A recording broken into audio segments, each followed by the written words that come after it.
Assalamualaikum warahmatullahi wabarakatuh. Nama saya Inka Apriani, NPM 1903012022, Prodi Ekonomi Syariah semester 3 kelas E. Video ini dibuat untuk memenuhi tugas UAS mata kuliah Akuntansi Syariah, dosen pengampu Ibu Cermidah MAK. Baik, di sini saya akan menjelaskan tentang laporan laba rugi. Laporan laba rugi adalah laporan finansial perusahaan yang dibuat oleh bidang keuangan tertentu. Isi dari laporan ini adalah data-data pendapatan sekaligus beban-beban yang ditanggung oleh perusahaan. Laporan ini dibuat untuk menjelaskan kondisi keuangan perusahaan pada periode tertentu. Laba rugi ini disusun setelah pengerjaan neraca lajur.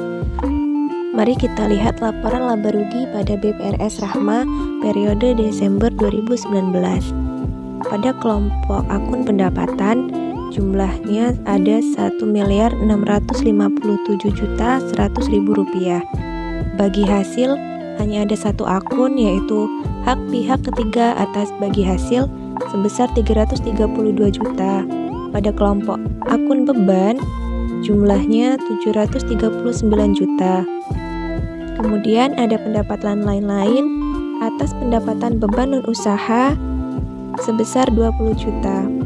Nah, untuk mendapatkan total laba bersih sebelum pajak, maka penghitungannya dimulai dari jumlah pendapatan dikurang dengan jumlah bagi hasil, jumlah beban-beban, kemudian ditambah dengan jumlah pendapatan lain-lain, maka total laba bersih sebelum pajak sebesar Rp606.100.000 dipotong pajak penghasilan sebesar 50 juta, maka akan mendapatkan hasil laba bersih setelah pajak sejumlah Rp556.100.000.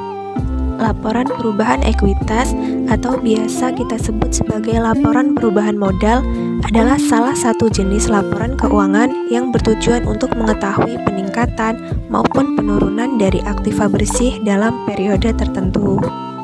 Laporan perubahan ekuitas pada BPRS Rahma periode Desember 2019 bisa kita lihat modal saham pada saldo Desember 2012 sejumlah 318 juta, laba tahun 2012 301 juta, kemudian total modal saham sebesar 619 juta. Pada kolom laba ditahan sebelum ditentukan terdapat 227.000 pada saldo Desember 2012 dan ada nominal sebesar 143.000 didapatkan dari sisa laba ditahan belum ditentukan kegunaannya, yaitu pada saldo Desember 2012 301.143.000 dikurang dengan 300 juta hasil dari laba tahun 2012.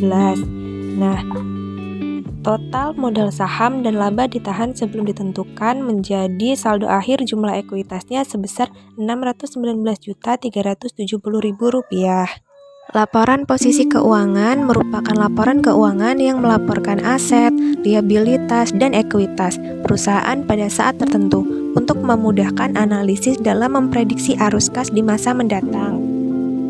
Laporan posisi keuangan pada BPRS Rahma periode Desember 2019 bisa kita lihat bahwa di sebelah kiri itu adalah kelompok akun-akun aset. Kemudian di sebelah kanan adalah kelompok liabilitas dan ekuitas.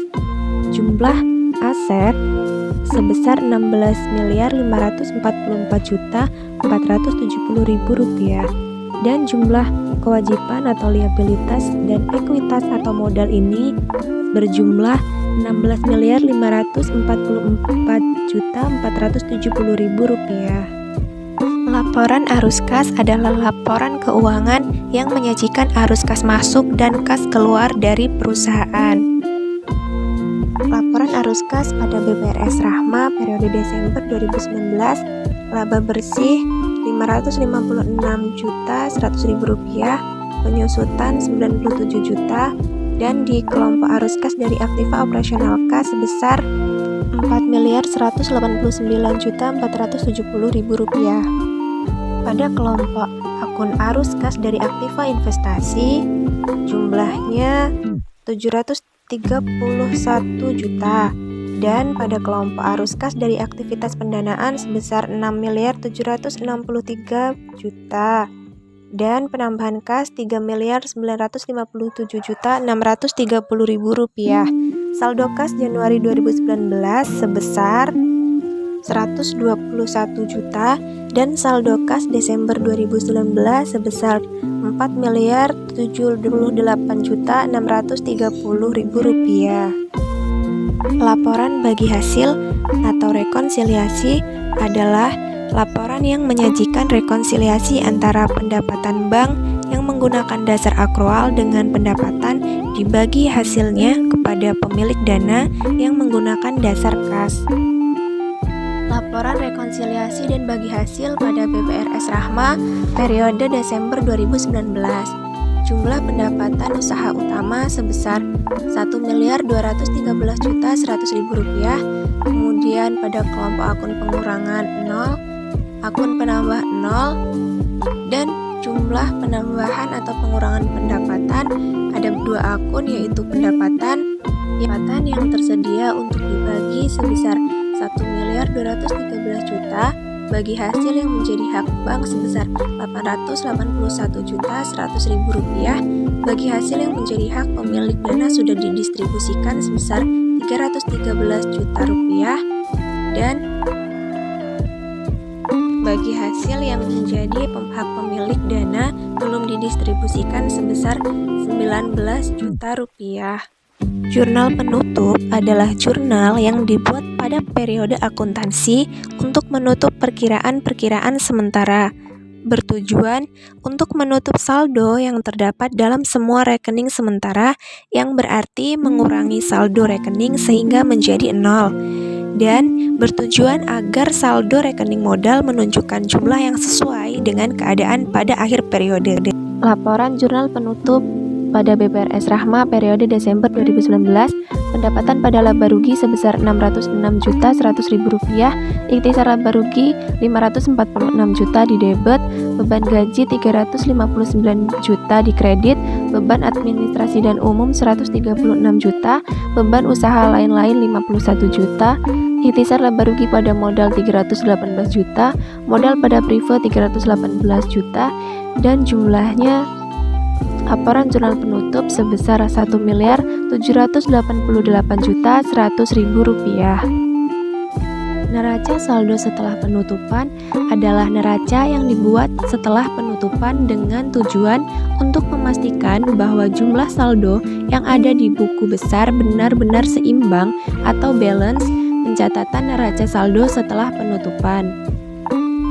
Neraca saldo setelah penutupan pada BPRS Rahma periode Desember 2019 pada akun aset sebesar 520 juta, pada akun hutang 23 juta, dan modal sebesar 318 juta. Jumlah neraca saldo setelah penutupan sebesar 861 juta.